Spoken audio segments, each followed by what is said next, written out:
guys, and another call from a video from us on hormones balance. So this one is a little bit of an unusual one because you always hear me talk about food, nutrition, supplements, herbs, because that's really my gig and that's my comfort zone really. But a couple of months ago, when my book came out, Overcoming Estrogen Dominance, I was on a podcast by Debi Silber, and she specializes in betrayal. And the interesting thing was that I realized how much of that is actually really connected to the work that I do. I think as much as my focus area is, like I said, food, nutrition, herbs, and supplements, that's really what we focus on. And I do believe that's really the foundation of our health. However, a lot of the time, we do encounter people who say, no matter what I do, I still don't sleep. No matter what I do, I'm still not healing. No matter what I do, I'm still in pain. No matter what I do, I can't seem to get my nervous system under control. My hormones are still completely out of balance. And what I have found over the years is that, yes, as much as food and nutrition really is the foundation of a lot of our health, there is this emotional component that sometimes can be dictated by trauma, and trauma can have a profound impact how we show up in our daily lives, how we function, how we treat ourselves, how we treat other people, how quickly we can heal. And so I've got a lot more appreciation ever since I connected with Debi, and I really want to bring her on today to introduce you guys and talk about specifically trauma that originates from betrayal. That's her specialty area. So welcome, Debi. So good to have you here. It's not a topic that I often talk about. I think it's a lot of times, like a lot of practitioners, we pick our expertise area and a comfort zone, and that's something outside of my comfort zone, or maybe even a zone of appreciation, really. But over the years, I have come across a lot of women who said, I followed all your stuff on, for example, on how to get better sleep, how to balance my hormones, and I've changed my diet, and I follow your supplement regimes, and I'm still, and then they will say, and then I had gone to see some kind of a trauma expert, right? And ever since I did the trauma work, then a lot of the things had resolved. And so the other thing is, I just want to mention, for those of you who, I'm going to introduce you in a second, Debi, but I just want to share something with you that I don't think I ever told you this before. One of the things I used to do when I was in private practice is to take a piece of paper, right? So imagine this is like your average piece of paper, like photocopy paper, right? And then draw a line across that from the time of your birth, or even actually inception. So really from the time you were conceived, right? And still your mother was in pregnancy, and then draw the line across till today, and start writing down at the bottom of the page, do like a timeline of one of the different things that happened. Like, for example, parents got divorced, right? Or you had like a terrible breakup with someone, or there was somebody who really betrayed you, whether it's a business partner or your beloved one, being a caretaker for a mother or a father, right? And then what we did was, then on top of the page, you start writing, so the other side of that page, you start writing, when did some of your health issues started happening?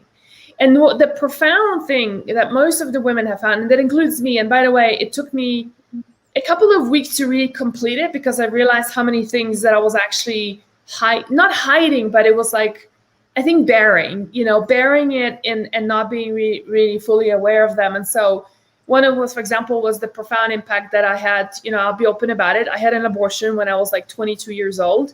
And the profound impact that I think my Hashimoto's disease really flared up a few months after that.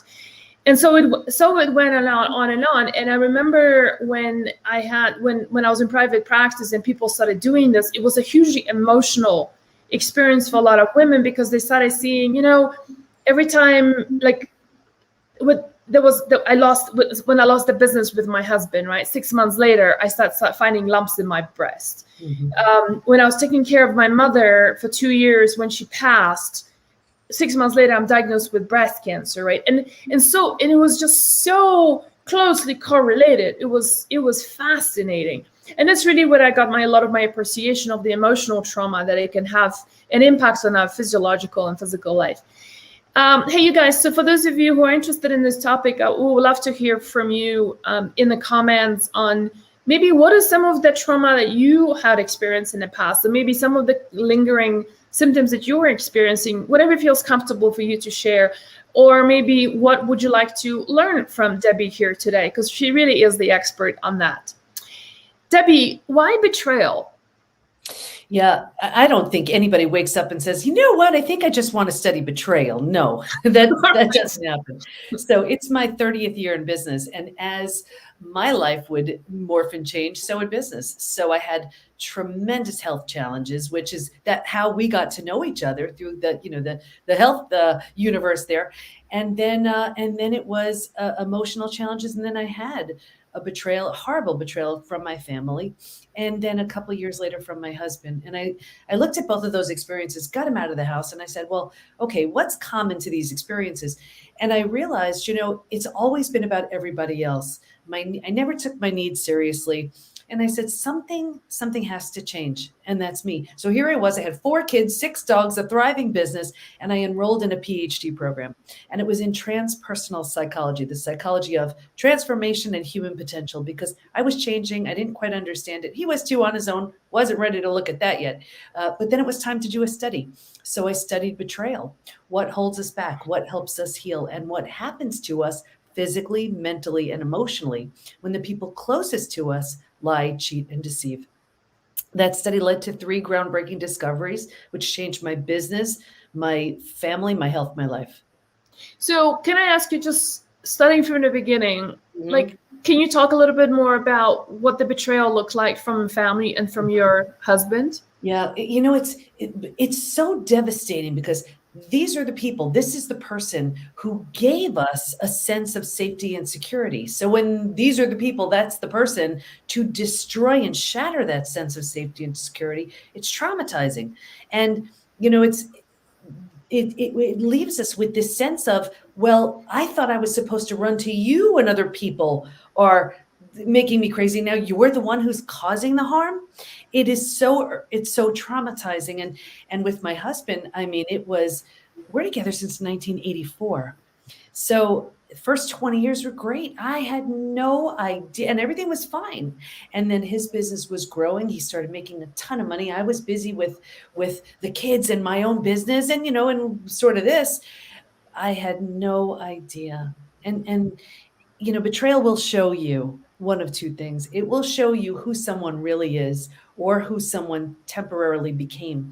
And as much as it was the absolute biggest shock of my life, my husband was actually the one who told my kids. And I think there's something about sitting your 4 teenagers down and they look at you like, you did what to our mom? If anything is going to have you fall from grace, wake up and realize what matters. It's losing everyone that mattered. And that's exactly what happened. He lost all of us. And I was just like, okay, I didn't know I was going to be a single mom here, but now I am. That was the deal breaker. And within the PBT Institute and what we teach is, we know, how do you know if it's safe and in your best interest to just heal and move on? And that's what I had to do with my family. It wasn't an option to heal and rebuild with them.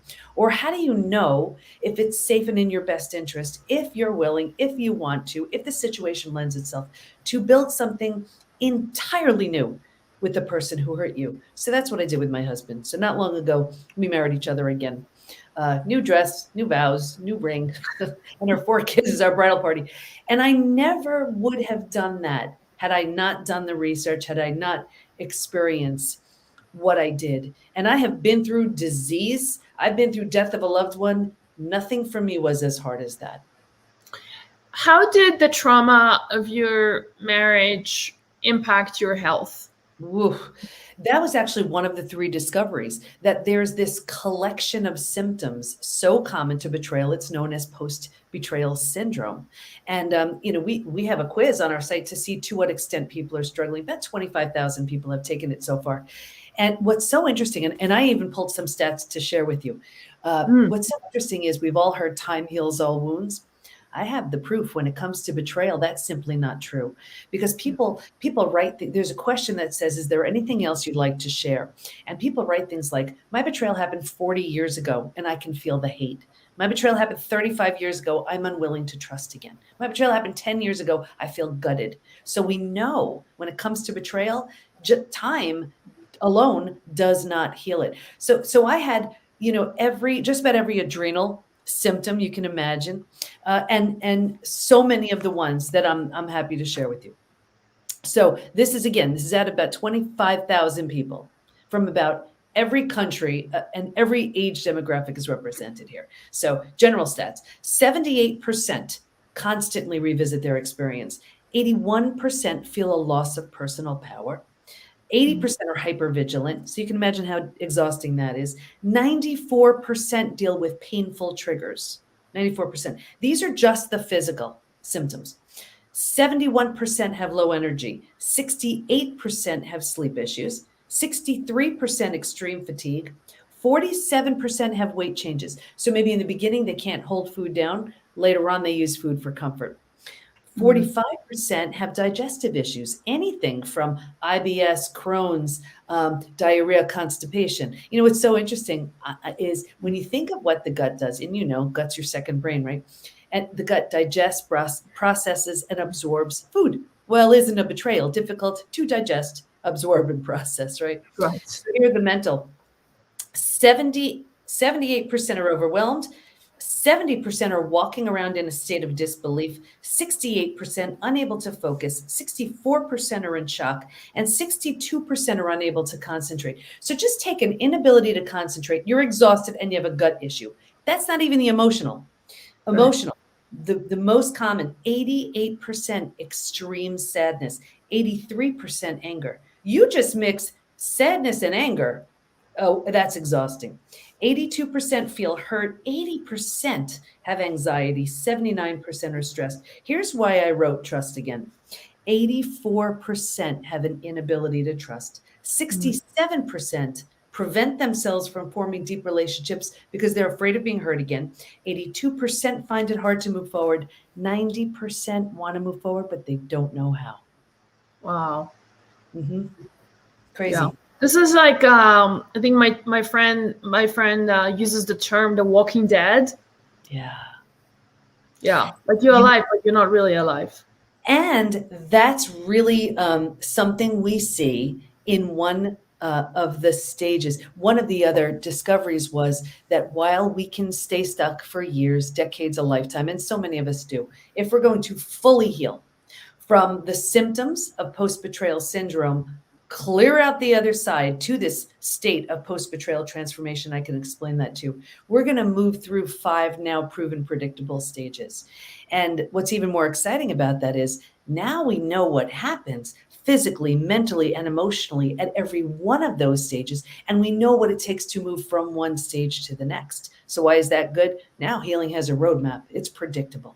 And what you said, the Walking Dead, that is so common to stage 3. And I'm happy to go through the stages if that would serve. Yeah, it's let's do that. And I mean, I guess one of my, I think one of the things that you said, which is I can so relate, is that a lot of people can, but I also want to bring in a sense of appreciation to it, is that, we think that time was going to heal the wounds. And, before so 3 years ago, I had I had a double hip replacement. And so I wanted to go into surgery with as little emotional baggage as possible. And one of the things that I was experiencing, I had a real deep sense of hatred towards doctors, especially older male doctor, who also happened to be my surgeon. And all of that originated from a birth trauma that actually dislocated my hips in the first place and gave me just years and years of pain without my mother realizing that. And so you would have thought, as a 40-something-year-old woman, I should have gotten over it, right, in some degree or another. But I didn't. And so I ended up doing a specific program called EMDR and all of that stuff, right? And so, which was really powerful. And I did not want to do talk therapy because I didn't feel like talk therapy is going to help anything. And so it was just really processing that trauma and and being able to just deal with it and attach a different emotion to it, so that, we don't deny the fact that it happened, but it's just attaching a different emotion to it and not being so reactive and saying, yes, it happened. There was a malpractice that happened. There was nothing we can do about it, and be fine with it and move on. And rather than be carrying that sense of frustration and hatred and fear of doctors that I had, right? And so, and a lot of people will say, but I tried talk therapy and that didn't really do very much for me, right? So can we maybe address talk therapy, because I think that's like the most prevalent therapy in the United States, especially. Everybody has a therapist, and most of it is. And I love that you're bringing that up, because we actually have so many people who come into the Institute with therapy trauma, where, if that therapist isn't highly skilled in how to help someone through betrayal, it does more harm than good. We see that all the time. And so talk therapy can be helpful, but I've seen so often that, first of all, if, like I said, if they're not highly skilled, it'll create more trauma. But the second thing is, it tends to keep them stuck. And the third thing is, the issues are in the tissues. We need the somatic body-based kind of releasing as well. And that's why, it takes more than just addressing it on one level. Betrayal hits us physically, mentally, emotionally, psychologically, spiritually. And every one of those areas needs to be addressed. So people wonder, why is it that I'm seeing a therapist forever and I'm not having the results that I want? Well, you're only handling it from one perspective, and I'm not sure what's going on there in the session. The whole idea too is, and this is just my own personal experience. Yes, I'm a holistic psychologist, but I'm a coach first. So I look at it like we're the training wheels until they don't need us anymore. The whole idea is, you want to be empowered. You want to learn these things. You want to say, okay, what can I extract from this story and this information so I can use it in my favor? And it's interesting, because I find that the people in our community, we only have 2 people that leave, and it's the ones who are complete. They're done, and then they should leave. They've transformed. They're feeling great. They're ready for the next adventure. But it's the other ones, and those are the ones who aren't willing to do the work. Yeah, they'd just rather talk. They have their story. It serves them, and that's okay. That's not who we serve. It's very much coming from the victimhood energy, which is a very difficult energy to move away from. And it's not just in your world, but in my world too. Like, if you don't want to embark on making dietary changes and really own it, there's only so far we can do. Hey, you guys, I'm talking to Debi Silber, who is an expert in trauma that results from betrayal. For those of you who are comfortable to share, do tell us, what kind of betrayal have you experienced in your life? And so we can maybe open this up for doing Q&As. And if you're curious about how severe your trauma is from a sense of betrayal from a person or circumstances in your life, do take her quiz. It's a really cool quiz, and the URL is posted in the comments. It's basically the pbtinstitute.com/quiz. Look at the comments. Debi, let's talk about, so what do you do? What is your process of moving people to the next stage and helping them deal through the PTSD or PTS through that originates from betrayal? Yeah, well, I just want to back up with something you said and someone mentioned a workplace betrayal. The way it works is, the more we trust and the more we depend on someone, the deeper the betrayal. So, example, take a child who is completely dependent on their parent, and then the parent does something awful. It's going to have a different impact than, let's say, your best friend sharing your secret, right? Still going to have some cleanup left in the wake of it, but not the same magnitude. And what we do is we assess where someone is, what stage they're in out of the 5 stages, because from there, then we know what they need to do to move from one stage to the next. So, if I know someone is in that stage 2, our goal within the community, between our certified coaches, our programs, everything, is to get them to stage 3, then stage 4, then stage 5. But if you want, I can go through the stages, and you will see, and everybody watching this will see exactly where they are. Yeah, I would love to. Yeah, because how do you know you're a stage 4 or Or like, I also want to know, how do you know that you don't need you anymore and you can like fly away and you're free to, be your own bird? When you're in stage 4, stage 5, you're good. You're on your way. You're good. It's when you're in that stage 2 and stage 3, that's when we need support more than ever. And that's also when we're the least likely to seek it, because there's so much shame, embarrassment, judgment. Here we are. We're ashamed about something we didn't even do. We're putting. So break it out for us. From stage 1 to stage 4. What does it look like? Sure. Okay. So stage 1, I saw this with every study participant, me included. If you imagine 4 legs of a table, the 4 legs being physical, mental, emotional, and spiritual, there was a real heavy lean on physical and mental, and ignoring the emotional and the spiritual. What does that look like? Looks like we're really good at thinking and doing, not really prioritizing the feeling and being. But it's in the feeling and being, that's where intuition lies. We turn that down. That's not to say if you're busy thinking and doing, it's a setup for betrayal. It's what I consistently saw. So imagine a table with only 2 legs, easy for that table to topple over. That's us. Stage 2, by far the scariest of all of the stages. And this is the shock. This is trauma, D-Day, Discovery Day. And it's the breakdown of the body, the mind, and the worldview. You've ignited the stress response. So now you're headed for every single stress-related symptom, illness, condition, disease. Your mind is in a complete state of chaos and overwhelm. You cannot wrap your mind around what you just learned. And your worldview is shattered. Your worldview is your mental model. These are the rules. This is how it works. Don't go there. Trust this person. And in a moment, everything you've known to be real and true is no longer. And your bottom has bottomed out on you, and a new bottom hasn't formed yet. It's terrifying.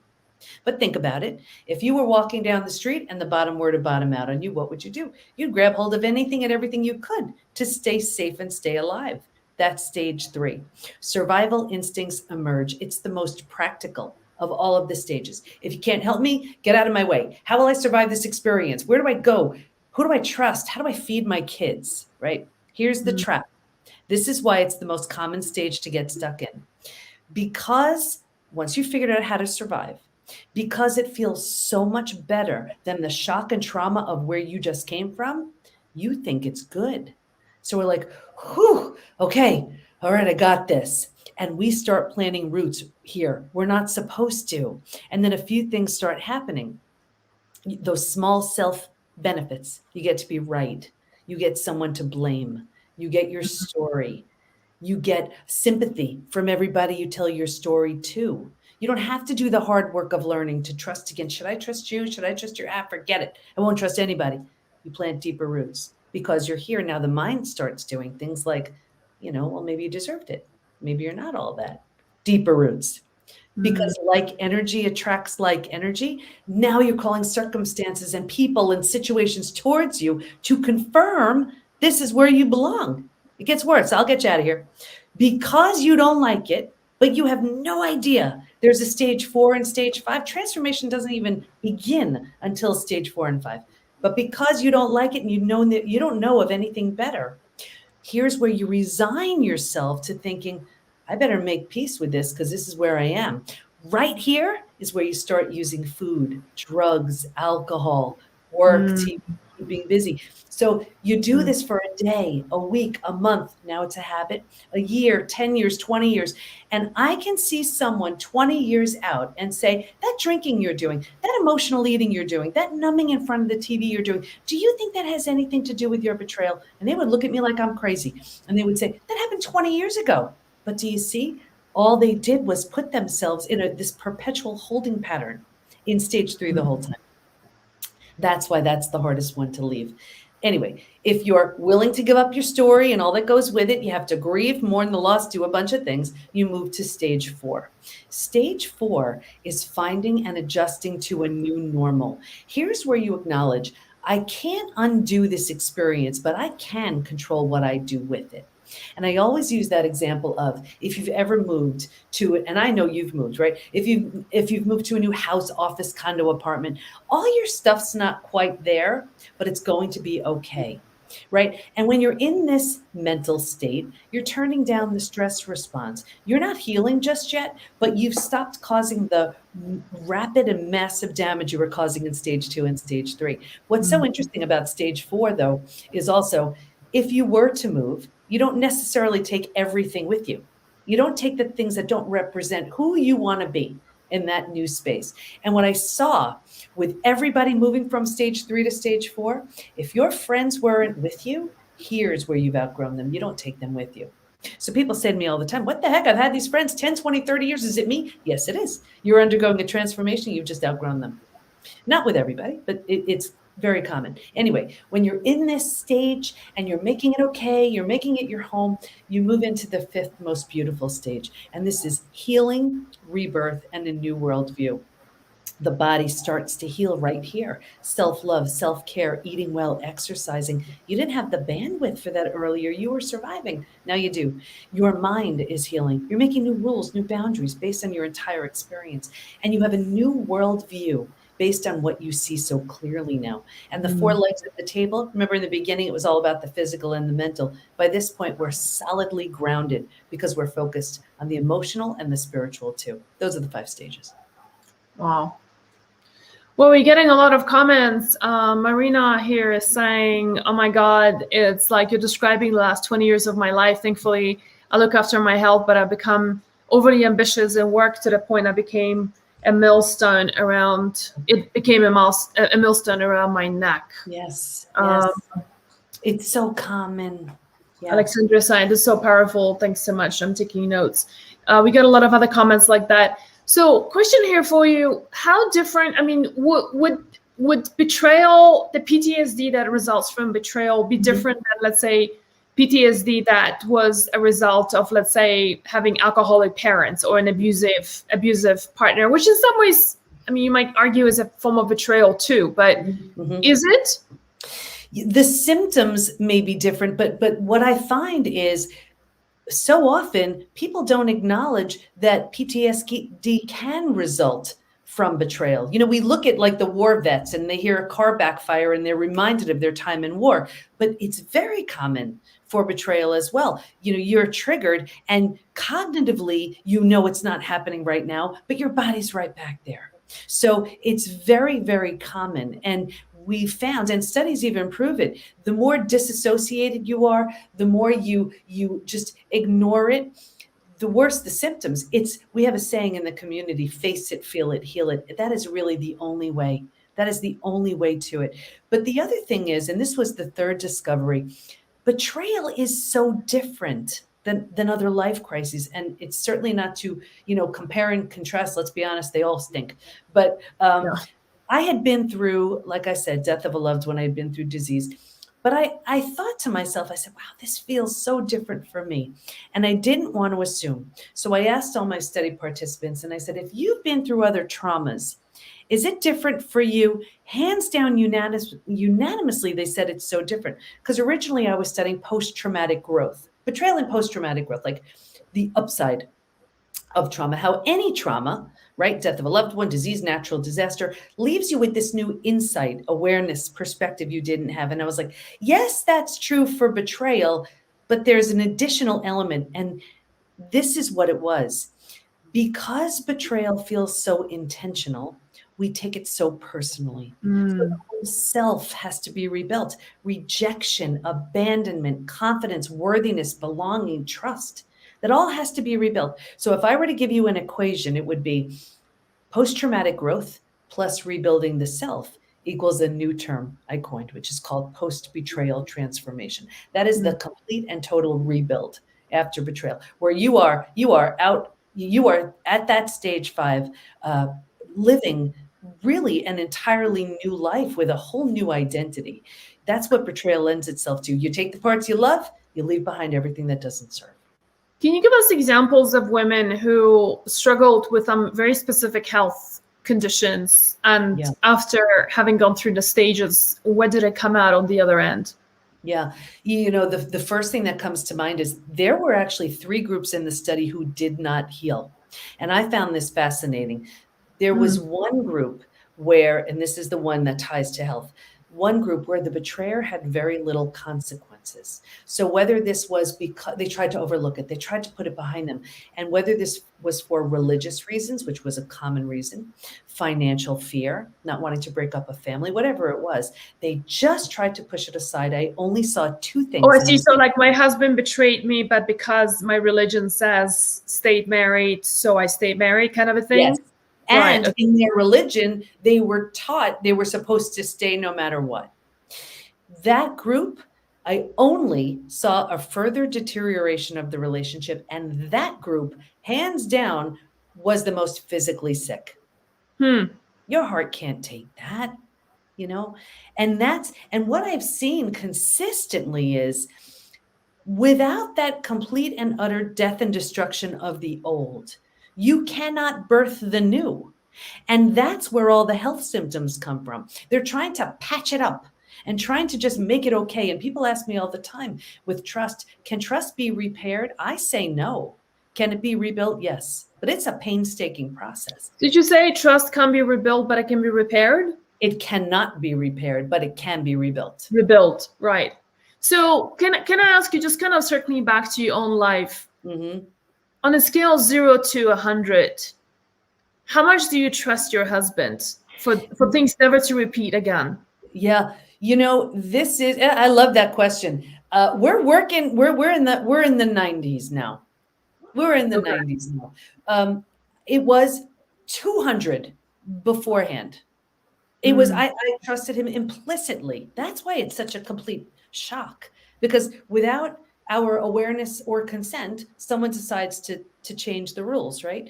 And so it was as big of a shock, as more of a shock than I had ever experienced with anything I had ever been through in my life. But rebuilding trust is so intentional now. And I'll explain it like this. I look at trust like a brick wall. That brick wall, the only way I know of a brick wall being built is brick by brick by brick, right? Every opportunity someone has to show that they're trustworthy represents a brick in that brick wall. Now, within one moment, that person who built it shatters the whole thing. Now, you could look at the brick wall and say, I don't have the least bit of interest watching that thing get rebuilt, and totally fine, walk away. However, if you are willing, it's the betrayer's job to be a really good bricklayer.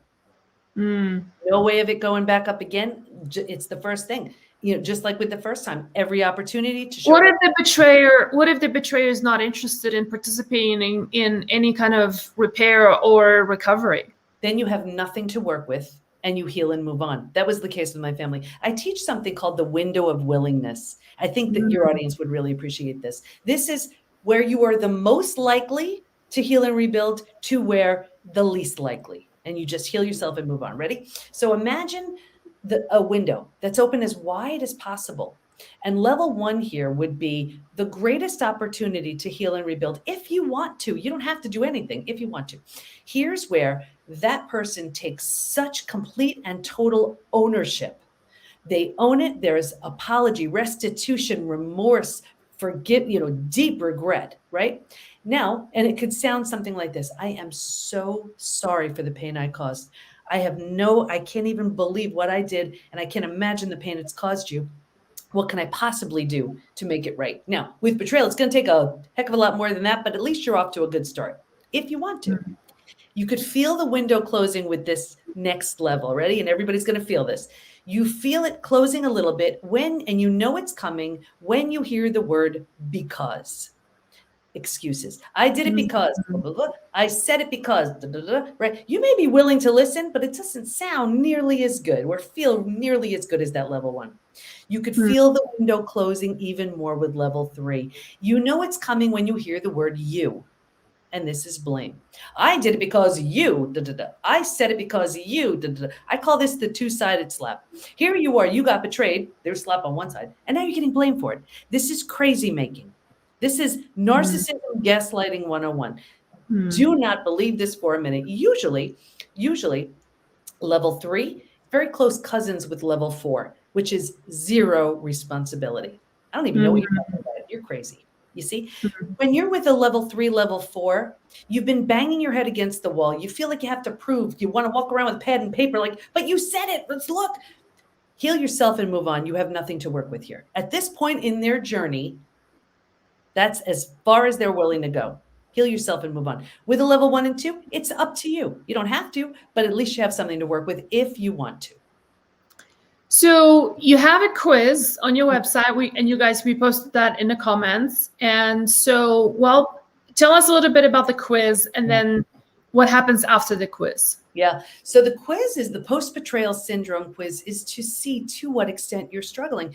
And this is if you find you have these symptoms, and I mentioned many of them, you have these symptoms and you're thinking, is it stress? Is it age? What the heck? It's like under the guise of mystery illness, very likely there's an unhealed betrayal there, and it could be decades old.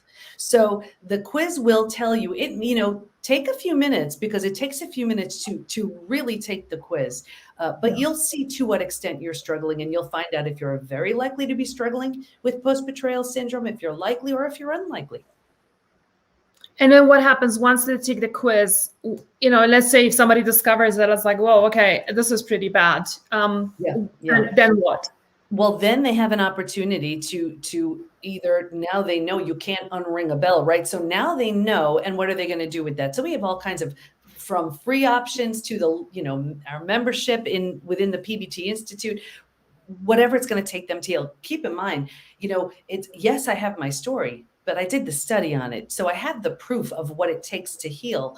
And it's more than just moving people through the stages. It's the right type of support. It's the programs. It's the right type of community who's going to be there to lift and inspire, not the ain't it awful club when you start to heal and you don't belong. So everything is designed, research-based to move you through, so you heal, and then you pay it forward, and you learn to love again, trust again, feel great again, because you've been through the worst of it already. You owe it to yourself to do something really good with something really bad. I didn't do anything that anybody else couldn't do. I was like, I just look like, I said, either I'm the poster child for betrayal, or I'm going to heal. And if I do, I'm taking everybody with me.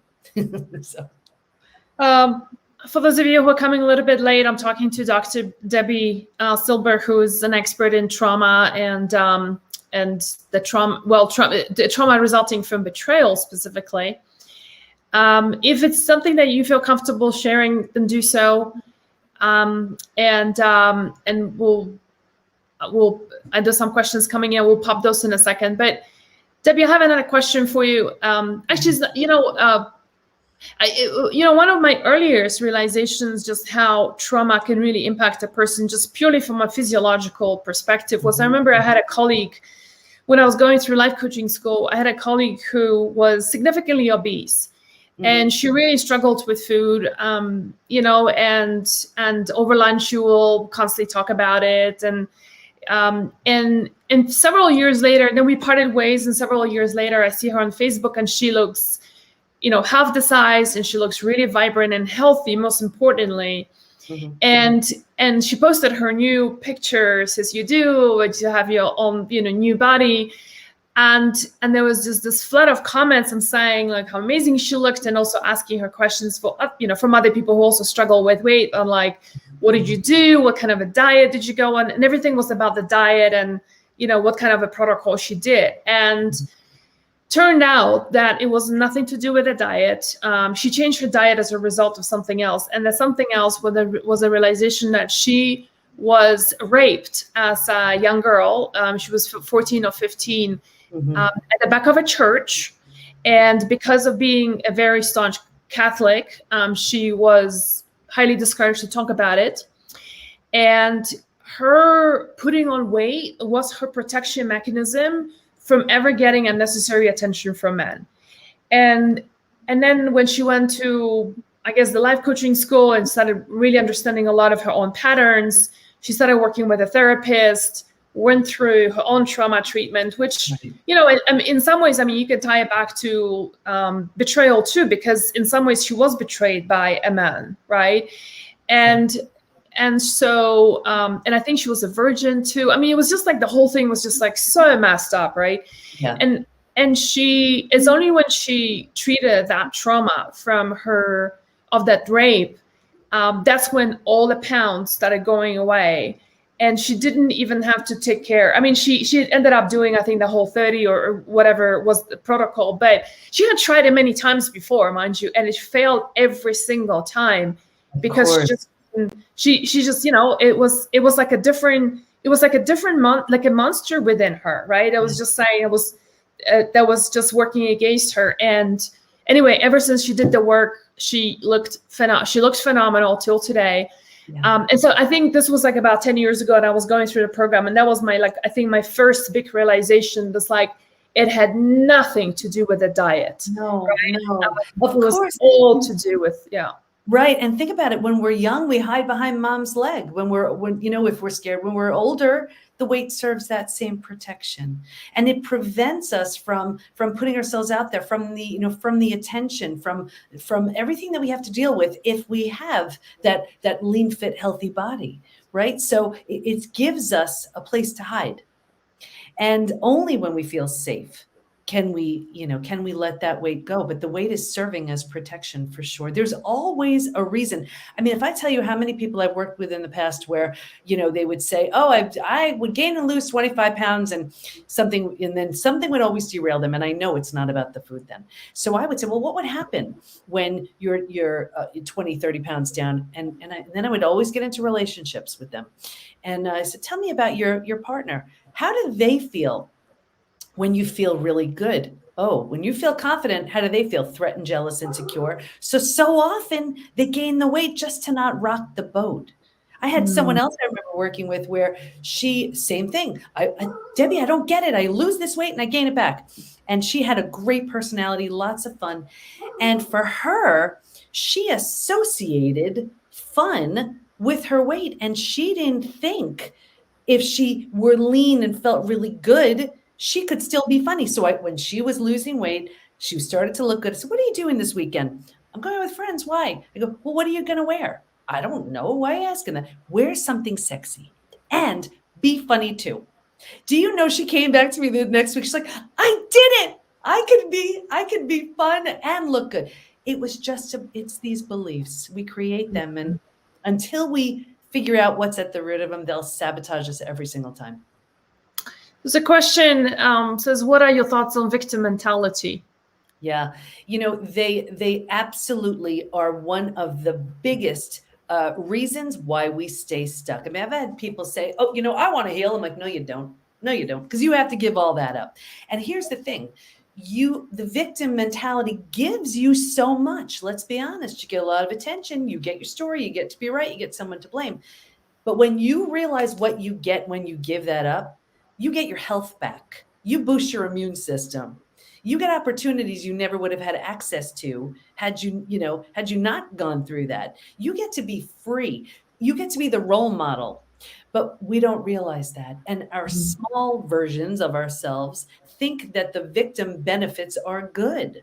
Do you think people with victim mentality know that they are in that space? You know, I think the best part of them knows what they're doing, but they're in so much pain. They don't even know what to do with it.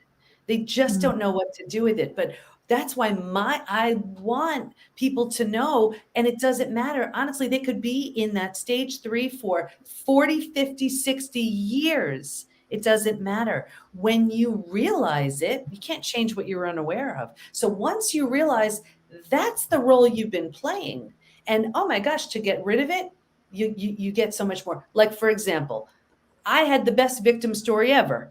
Everybody that I counted on all betrayed me. And if I told you that story, you'd feel really bad for me.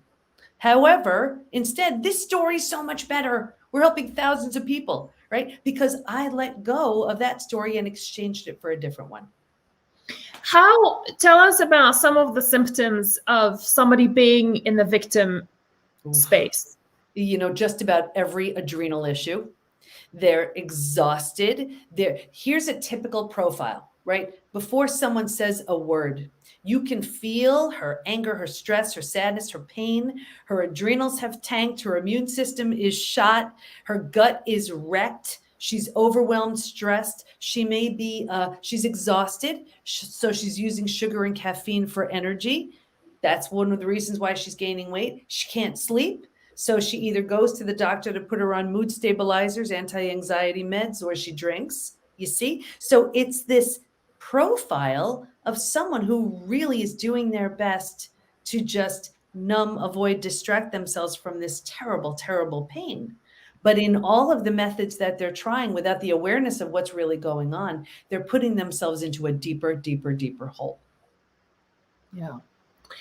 This is my own personal pet's peeve. Meeting people, those are not my friends because I would probably not want to keep them in my friend circle. But, you go to places and you meet people and events and such.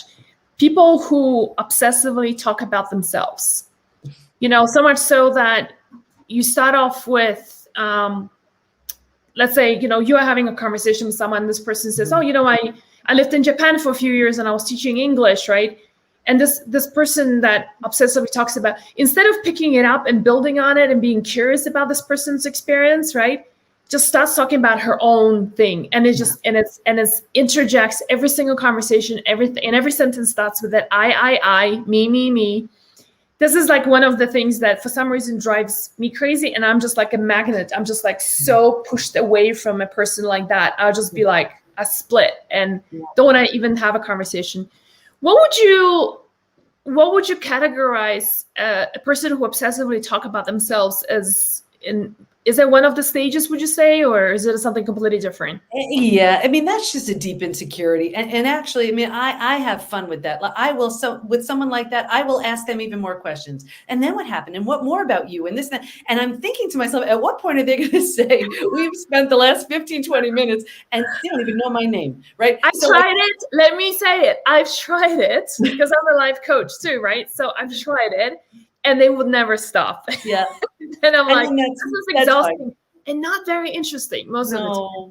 No. And so then you leave that conversation and then I have a little bit of a quiet chuckle and I move along. No, I mean, anybody who's doing that, there's such deep insecurity, right? The people who feel comfortable don't have to do that. Yeah. So very true. Rose Lily, that's a really good point. Rose Lily said, I had miscarriage my second trimester, I found out I have fibroids a year later and have been struggling with it since. She also says my miscarriage was partly caused by stress from my in-laws. Yeah. How do you build? I guess all the steps you're talking about. The one thing that comes to mind as well is that there are certain things you can walk away from, certain stressors, right? You can maybe walk away from a nasty boss, an abusive situation. Maybe even get a divorce from an abusive husband. But sometimes there's some things that you can't walk away from so easily and not right away. Yeah. How do you then deal with it? Maybe how do you build up a shield around yourself to be able to deflect these sort of, stressful things like that? It's so hard. And because here, let's say it could be your own kids. And listen, I have 4 of them. I love them. I would do anything for them. But listen, motherhood's tough. So it could be that, it could be abusive family members, friends, whatever. What the work really is in preventing their negativity, their pain from penetrating. And I happen to be a highly sensitive empath, so I feel everything. So it's how do I help them without taking myself down? Because, we don't help anybody when we're down in the ravine with them. It's okay. Let me crouch down low enough so I can give you a hand and pull you out. And it's knowing that balance, knowing that, I can help you as best I can, but I can't absorb it, because if I do, I'm done. I'm of no value to you or anybody. Yeah. Yeah. So true. Debi, what are some of your final parting thoughts for us? Tell us also where to find you, and for people who need that kind of help from your work, betrayal, PTSD from that, wanting to feel better again. What do we do? The first thing I want them to know, and if you have to say this to yourself 100 million times, it's worth it. Even though it happened to you, it's not about you. This is someone else's lack, scarcity, the hole in them. You are the unlikely recipient of it.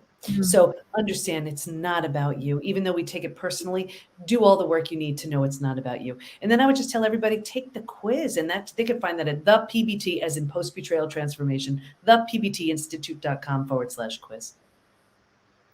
How long would you say, is there a time frame that a person can put on their healing journey to see the results? Yeah, I would say the biggest needle mover is willingness. The more willing they are, the quicker they'll go. We have everything within the Institute, but it's the more resistant they are, the less willing they are. They're kicking their, dragging their heels, and they'll be kicking and screaming the whole way. It's not going to work. It's the ones who are willing. When you put your head down and you say, I am not picking my head up till I'm out the other side, those are the ones who not only heal, who thrive. Somebody just quoted you, even though it happened to you, it's not about you. Yeah. Wow, that's powerful. I have one more quote, if you love quotes. And this is a saying I've been saying to my clients for over 30 years. Everybody knows it within the community. Ready? Easy now, hard later. Hard now, easy later. Take your pick. It's going to be one of those two. Okay, let's slow down. So easy now, harder later. Easy now, hard later. Hard now, easy later. Take your pick. It's one of those two. When it comes to healing from betrayal, it's hard now, easy later. What many people do, easy now, and they wonder why it's only hard later. Sounds like just the taste of medicine, right? That's it. Samantha says that's a good one too. Well, it was so great to have you here. Thank you for the work you do. So important. So I think so underappreciated, and including even my whole world. I have been talking a little bit more about it and started referring people out. But this is definitely something that when you're stuck in this trauma in the past, is definitely worth exploring on and working with specialists like Debi. Thank you so much for being here today. And I really appreciate you and appreciate your work. And you guys know where to find me. If you are joining a little bit later, do look at the comments. The website is all there. And we've got some really great comments today, Debi, from this live. So thanks, everyone. Have a wonderful weekend, and we'll talk to you next week. Thank you.